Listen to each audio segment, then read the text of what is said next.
June 6, 1997 was a wild ride at the box office, literally. After serving the last of his sentence, Cameron Poe is taking the first plane home to his wife and daughter.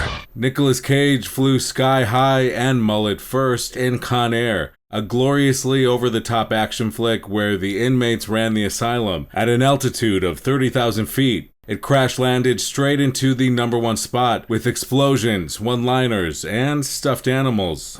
Make a move and the bunny gets it. Nicolas Cage was fresh off his Oscar win for Leaving Las Vegas, where he portrayed an alcoholic writer. Please serve me today, and I'll never come in here again. Coincidentally, this movie brought him right back to Sin City, but instead of heavy drinking, he has a heavy southern accent. Sort of.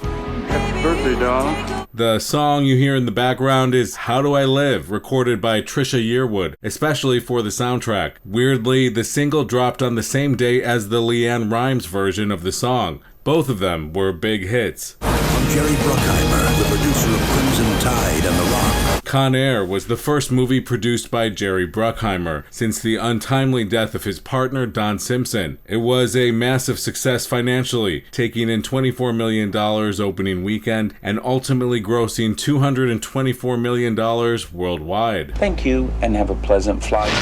One reason it made so much money, it just works. Con Air is a fun action movie with clever plotting and lots of spectacle. And nobody on this aircraft gives a flying.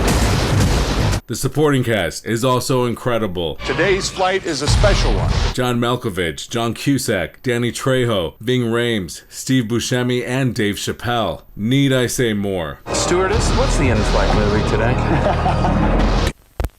Meanwhile, further down the runway, opening at number 4, was Buddy, starring Rene Russo, as an eccentric socialite raising a gorilla as her child. She raised her family in her own way.